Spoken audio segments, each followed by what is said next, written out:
Hey everyone, welcome back to the channel. Today I've got a story for you that still gives me chills every time I think about it. Before we start, make sure you hit that like button, subscribe, and tap the bell so you don't miss the next one.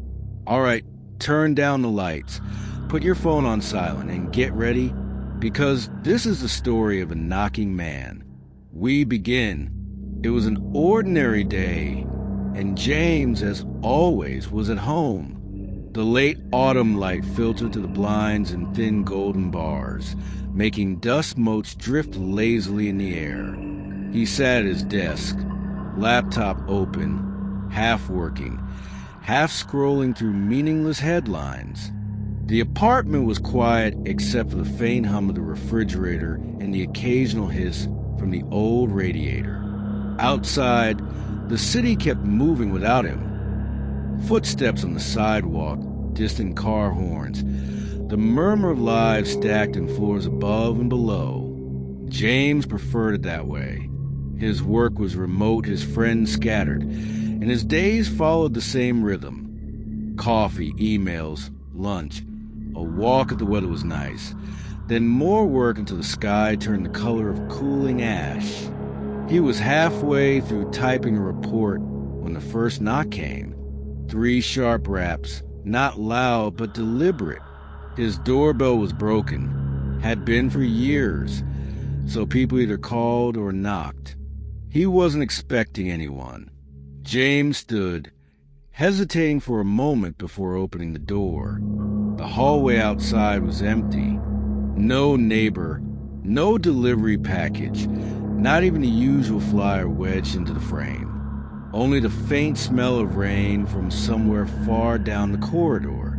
He shrugged, closed the door, and went back to his desk. 10 minutes later, another knock. Same rhythm. 3 short, precise taps. He opened the door faster this time. Still nothing. Only the long stretch of hallway, dim under the flickering fluorescent light, and the quiet hum of the building. The third time, he didn't answer right away. He watched the door instead, holding his breath. The knocks came again, but slower now, each one followed by a pause long enough to hear his own pulse in his ears. James opened the door wide and stepped into the hallway. "Hello." His voice carried strangely, like the corridor had swallowed it. The air felt heavier out here, cooler, though the building's heat was on full blast. At the far end of the hallway, he saw something, maybe a figure, slip around the corner. He took a few steps forward, heart thudding. "Hey!" he called, but whoever was didn't respond. When he reached the corner, the hallway beyond was empty. Back inside, he tried to shake it off. People moved through the building all the time. Maybe a new tenant, maybe a kid playing a prank. He poured himself another cup of coffee, but his hand was trembling just enough to make him spill a few drops on the counter. That was when he heard it. Not knocking this time, but a faint tapping from inside the apartment. It came from the far wall, the one his bed was pushed up against. Tap, tap, tap, perfectly spaced. James went into the bedroom. The sound stopped as soon as he entered. He pressed his ear to the wall. Silence for the next hour. He tried to work, but the apartment had changed. It felt like a held breath, like the air was waiting for him to make a mistake. Every creak in the floorboard seemed closer, every shadow a little thicker than it should be. At 3:17 p.m., the tapping started again.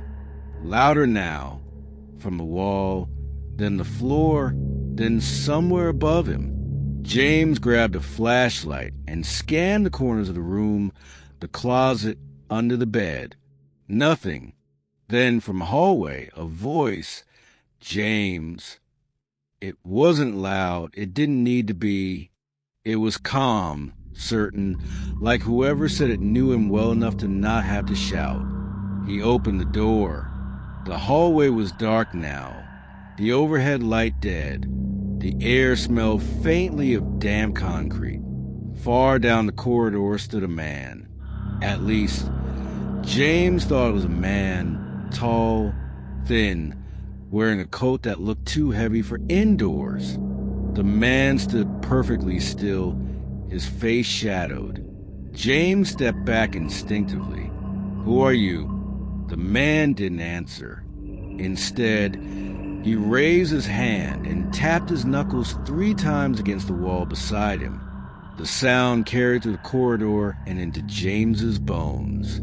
Then the man spoke, his voice the same calm tone as before. "It's almost time." James shut the door. He locked it, though he wasn't sure the lock would matter. The rest of the afternoon passed in a strange, stretched silence. He couldn't bring himself to turn on music or the TV. It felt like anything loud would attract attention. When night came, the city outside seemed muted, like the streets had emptied without him noticing. At exactly midnight, the knocking returned. Not at the door this time, but from inside the apartment.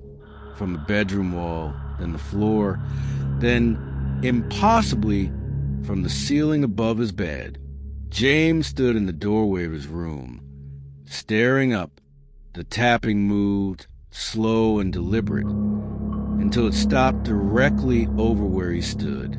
Then the voice came again, softer this time, almost tender. "Open." He didn't move. The ceiling above him creaked, then gave a low groan, as though something heavy shifted its weight. Dust sifted down in lazy spirals. The sound of breathing, not his, came from above.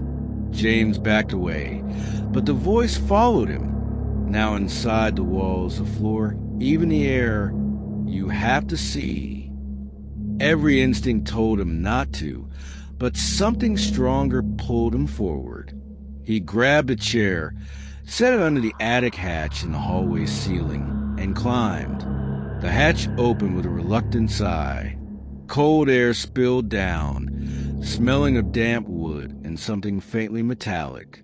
He lifted himself into the attic, flashlight in hand. The beam cut through the dark, revealing insulation beams and footprints. Bare, human footprints in the dust, leading deeper into the space. He followed them. Each step made the boards groan. The footprints ended at a shape in the far corner. A large, old trunk, its lid slightly open. James knelt and lifted the lid. Inside, the flashlight beam caught on something pale. A mask. No! He realized with horror, it was a face.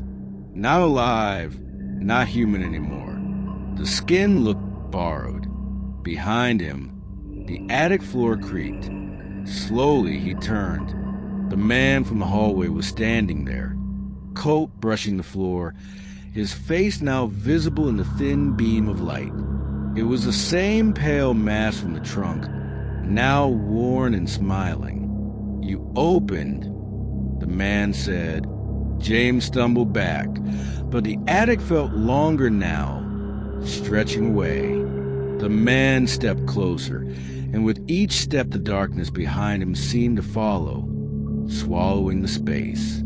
James turned to run, but his foot went through a weak board, trapping him. The man reached out a hand, and the shadow surged forward, wrapping cold fingers around James's arms, his chest, his throat. The last thing James heard before the dark took him was a calm, steady tapping, 3 times, perfectly spaced, echoing inside his head. And that's where our story ends for now. Thank you all for listening. If you enjoyed it, don't forget to hit that like button, subscribe to the channel, and tap the bell so you never miss a new tale. Share this video with a friend if you think they're brave enough to hear it in the dark.